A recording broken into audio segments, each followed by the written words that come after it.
Les amis, bonjour, Harry Mariette. On va parler aujourd'hui du chaos le plus rapide de l'histoire de l'UFC, mais surtout, on va parler du game plan.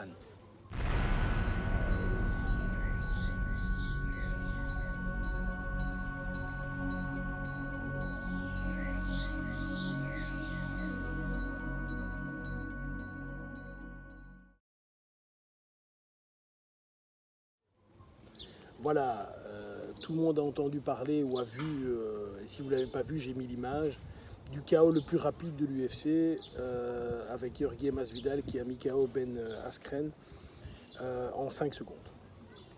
En réalité, ce qu'il faut regarder là-dedans, c'est que si on refait le match 100 fois, je suis convaincu que 99 fois, ça n'arrive pas ça. C'est-à-dire que qu'est-ce qui s'est passé? Jorge a couru pour faire un double coup de genou. Askren a cru bon d'aller dans les jambes au moment où il levait le coup de genou. Bim, le coup de genou est arrivé à fond de caisse dans le visage. Et évidemment, on a le chaos. On se rappelle aussi tous du chaos qui avait été réalisé contre José Aldo par Conor McGregor. Ils avaient fighté, à un moment, bim, un coup et c'était terminé. On se rappelle aussi de Lewis qui se bat contre Ngannou qui fait un match de merde et qui perd. Tout ça provient de la même idée, c'est le game plan. C'est-à-dire que tu peux avoir des très grandes capacités, tu peux avoir de grandes capacités physiques, sportives, tu peux être très fort. Si tactiquement tu n'es pas dedans, tu vas perdre le combat.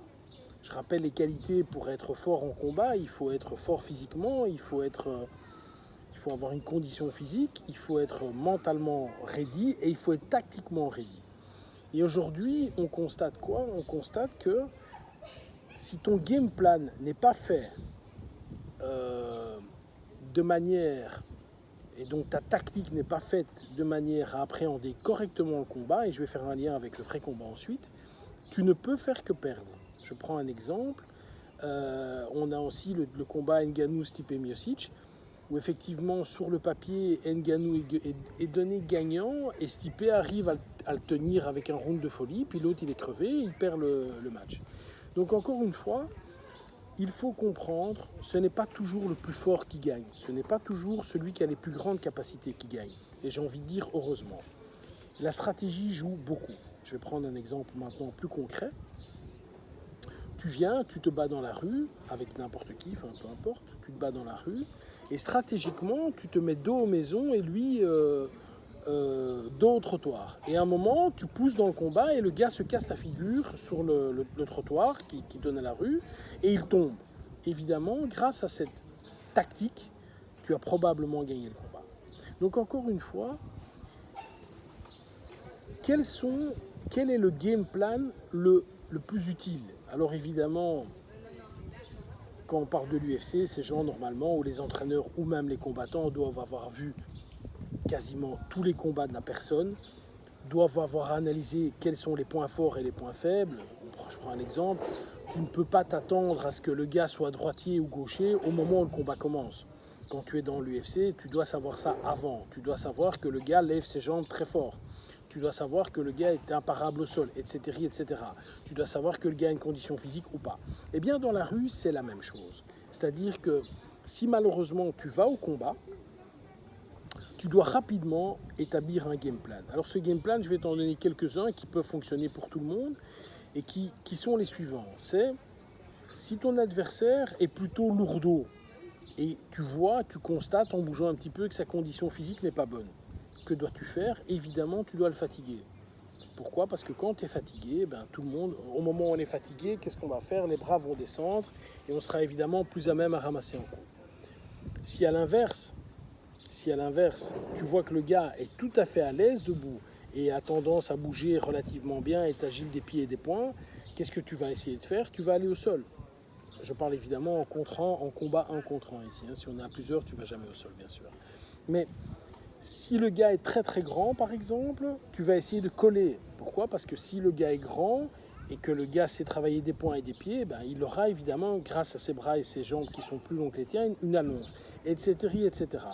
Le game plan est vraiment fondamental dans la vision du combat. Le game plan, la tactique, peut aussi, comme je le disais tout à l'heure, jouer avec l'endroit. Ça n'a l'air de rien, mais tu te bats en plein été, on est en été, tu te bats en plein été. Évidemment, si tu te bats avec quelqu'un, c'est mieux d'avoir le soleil dans ton dos plutôt que le soleil dans la face. Hein. Ça n'a l'air de rien, il suffit d'un instant, mais le gars qui est ébloui par le soleil ne va pas voir l'attaque partir et tu peux toucher. Encore une fois, toujours dans la même stratégie de game plan, si toi, lorsque tu bouges, tu peux te préparer et tu peux te mettre une sortie, il n'y a personne qui dit que tu es obligé de te battre. Hein. Tu peux te mettre en garde, bouger et à un moment t'enfuir. Moi, j'ai pas de problème avec ça. On parle souvent d'honneur, on parle souvent de ces choses-là, mais celui qui ne se bat pas pourra encore se battre. Hein. Donc parfois partir, c'est la bonne chose. Donc s'il vous plaît les amis, à l'entraînement, veillez également à travailler tout ce qui est tactique. C'est très bien de travailler la force, c'est très bien de travailler l'explosivité, le combat, tout ça c'est très bien, mais travailler le jeu tactique, c'est bien aussi. Moi je me rappelle, je n'ai plus le combat en tête, je me rappelle où le gars commence le combat et il veut taper le gant. Au moment où le gars veut taper le gant, boum, le gars d'en face lui met un coup de poing dans le visage. Heureusement ça s'est pas mal terminé pour lui, mais tactiquement c'est bien fait. C'est évidemment en termes d'honneur et de chevalerie horrible, mais tactiquement c'était bien fait. Donc comprenez simplement, si tu te bats réellement, il faudra être fort, il faudra être entraîné, il faudra que tu aies un solide mental, mais il faudra également que tactiquement tu sois dedans. Si ta tactique est mauvaise, je fais référence à ce qui s'est passé avec Masvidal et Askren, si au moment où le gars saute, tu as la mauvaise idée d'aller dans ses jambes, ben t'es mort et c'est ce qui s'est passé.